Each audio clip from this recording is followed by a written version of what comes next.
Hey everyone, welcome to another top 10 list. I'm continuing on my top 10 journey through my different denominations of large size notes.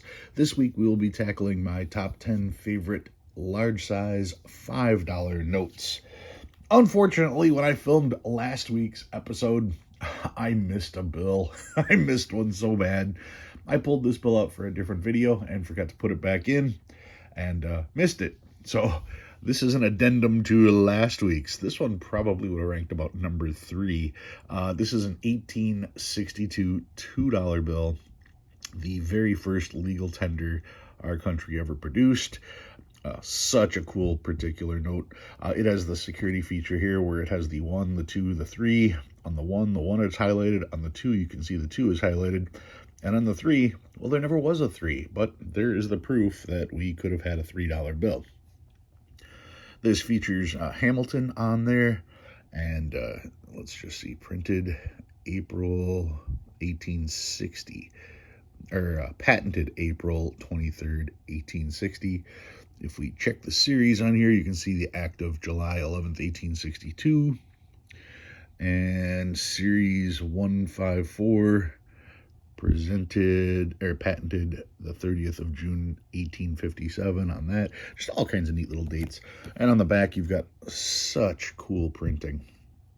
The fact that they were able to do such intricate work back then is just mind-blowing. Look at all the 2s that you see in the circle here on both the inner and outer circle. Just an awesome note. So yeah, this one would squeeze in about number 3 on my list last year, but I forgot it because I was doing a separate video on it, and yeah, I had to get this one on camera. All right, so now let's get to the top 10 5s. Number 10 this week. This is my Obsolete Singapore $5 note. This is from Singapore, Michigan, if I recall. Yep, they're the state of Michigan, the Bank of Singapore. Now, Singapore was known as a forest industry. It's right on Lake Michigan, and there was a bunch of forest there, and they were milling the forest for lumber. Interesting little March 1st on the back of this one. It is a hand-signed note, hand-numbered, December 20. It's hard to say if that's December 20th, is it 20th with a curly Q? Is it 23rd? Is it 22nd? I don't think it's well, it might be 25th, December 25th, that Christmas Day. That doesn't sound right. Hand-signed note from 1837, potentially. Yep, I'm going to try to decipher that. Anyway, what makes this note so impressive is the fact that Singapore eventually cut down all the trees, and the sand dunes of Lake Michigan then swallowed up the town. The trees stopped the wind from blowing the sand into town. Once all the trees were gone, there was nothing to stop the wind from blowing the sand around, and with no trees, there was no need to have a town, so people started to abandon the town. Now the town is gone, swallowed up by the sand dunes of Lake Michigan. So here is obsolete currency from a town that no longer exists, that basically ate itself. Nothing on the back other than that little mark there. That one is number 10. Just a cool little note, cool little piece of history. Number 9, I have a $5 bill from my hometown. First National Bank of Kenosha, $5. It's always cool to have a national from your own hometown. This one is not in the greatest of condition, but I don't care because it is from my hometown. You can see it does have a little bit of staining there. It is a blank back. This one is, you can see here, February 25th, 1903. This is the series of 1902. 212 was the charter number, so it's a fairly low charter number.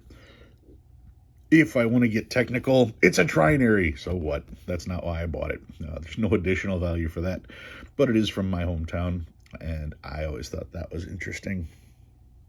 There is Benjamin Harrison, President of the United States. And what do we got here? Secured by United States bonds or other securities. Yeah, that would be the bonds that the First National Bank of Kenosha put on deposit. That's why they got their name on there. And once again, checking out the back, you've got the landing of the Pilgrims at Plymouth Rock. So that's pretty cool. That one is number 9. Number 8, I have a pair of wood choppers. Now, the wood chopper, this is the series of 1907. Both of these are series of 1907.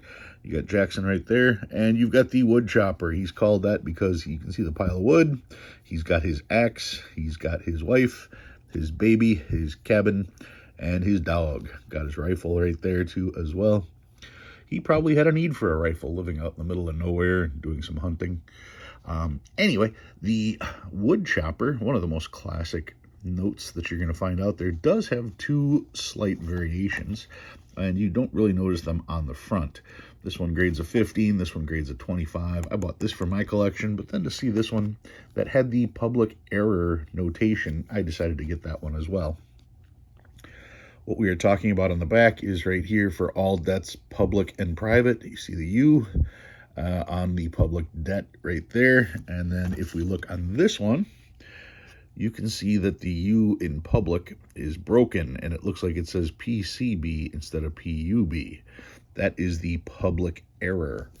It was an engraving error, so it's not a printing mistake. It was on the engraving itself, and that's why you get two versions. Now, if you have the public error or not, it was such a frequent thing that there is no difference in value, but it is still neat to know that there are the two different aspects. So yeah, go ahead and grab one of each. That one is number 8.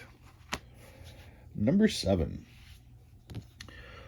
This is an 1862 $5 note. $5 legal tender from 1862. This was after the demand notes. The demand notes weren't necessarily meant for circulation, but those are the 1861 demand notes. The 1862, let's see if it says this on here. The 1862 version was actually meant to be spent. This one is pretty rough. And you know something? That's fine, because it's still one of the originals. Checking out the back, you can see all the green ink on there and the fine detail. Once again, even though the note's in rough shape, when you start zooming in on all these little details there, it's pretty amazing. Such a cool note to have. Wish mine was in better condition. It's got a piece missing here, piece missing here. But these can get up there in price. So I bought this one fairly cheap because of the condition, and I am just happy to have one. So this one is number 7. Number 6. Another one of the top 100 notes. This one is a $5 brownback. This is a national currency, national bank note. This particular one happens to be from the American Exchange National Bank of New York City.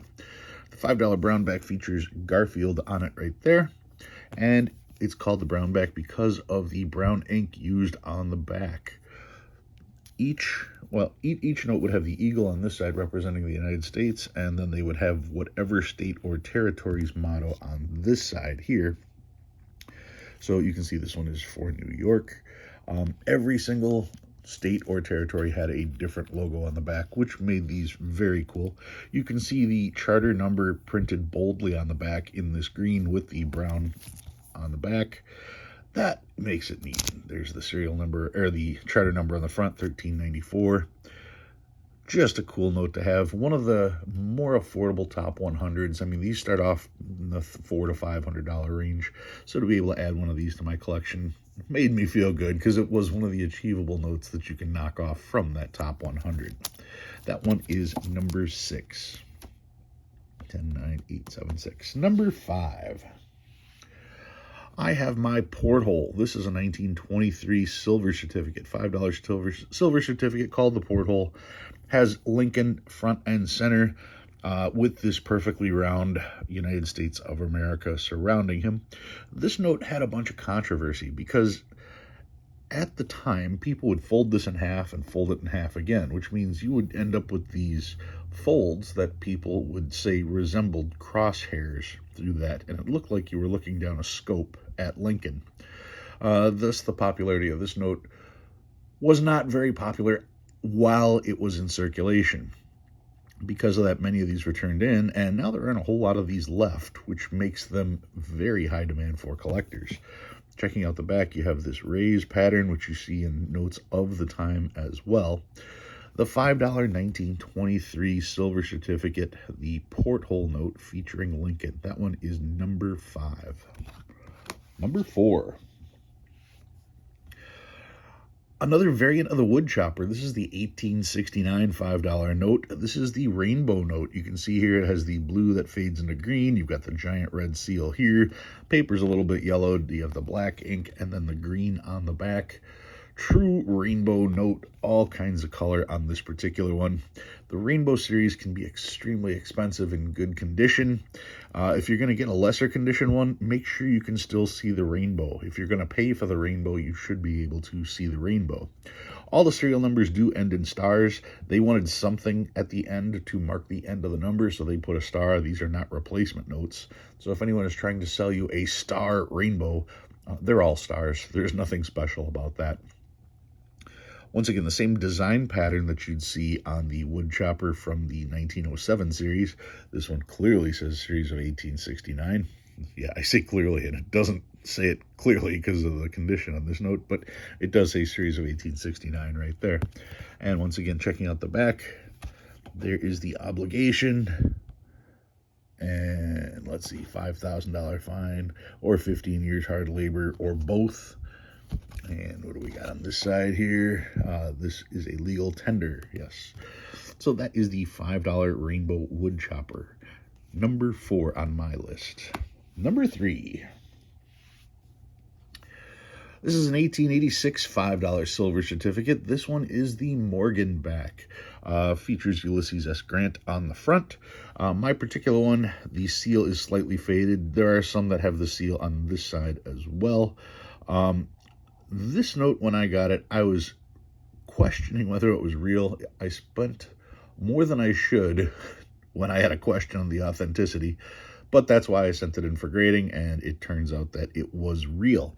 If you look right here, it's actually been patched, and if we check out the back, that's why it's called the Morgan back. It has 5 Morgan silver dollars on the back. You can see 1886 Morgan silver dollars because this was printed in 1886. It's one of the first notes to have "In God We Trust" on it, even though that makes it technically unconstitutional. The 5 silver dollars on the back, just so cool to see coins like that on the back. I know that there are people who collect any note that features coins as well, so I hope they got one of these. Mostly you're going to find obsoletes that have coins on them, but this one is definitely one of the coolest notes out there with coins on it. The 1886 $5 silver certificate. When I bought this note, like I said, because of the seal, I wasn't sure. And if you look right here, there's the patch on the back. This little square right here. And they did a pretty good job of making that blend in because you don't notice it until someone points it out. Anyway, that one is number 3 on my list. Number 2.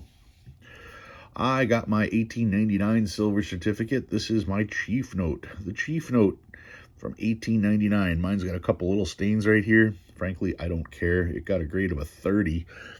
So when it comes to the image of the chief himself, that's the prominent portion. That's what you want to see clean, and mine is good. The bright blue here in the denomination and in the seal is very awesome. Just such cool detail work in this beautiful note. Looking at the back of it, check it out here. Lots of cool artwork. They left a lot of negative space so that you can see the fibers through the note, so you'd be easily able to identify it if there was a counterfeiting problem with it.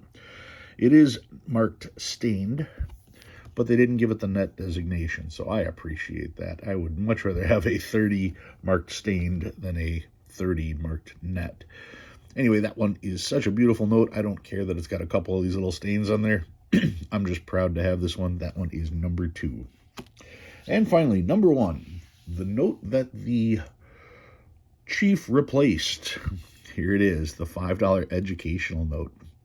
It seems that grade 15 is the most common grade for people to get because that puts it in the affordable range. And even then, it's still a big ticket item. The 1896 $5 silver certificate, this was part of the educational series. They made the 1, the 2, the 5. They designed a 10, but never printed it because the whole series got yanked right before that. The $5 note was the problem note because she is naked. The other problems with these notes is that bank tellers, when they were handling these notes, especially when they were freshly printed, would be smudging the ink quite a bit. And at a glance, these notes would blur together, and it would be very difficult to tell apart one note from the other, because all of them ended up just fading into this gray pattern, and you had to look twice to find out what the actual denominations were. Taking a look at the back, features Grant and Sherman, if I remember right. Yep, Sherman or Sheridan. I always get that wrong. And the Raiders of the Lost Archangel on there as well. This one was repaired. I believe the repair was just it being cleaned. So that's what I got for you guys this week. If you learn anything new, go ahead and hit that like button. If you like what you see and you want to see more, please subscribe. Love reading all your comments. Thanks for watching. I'll see you next time.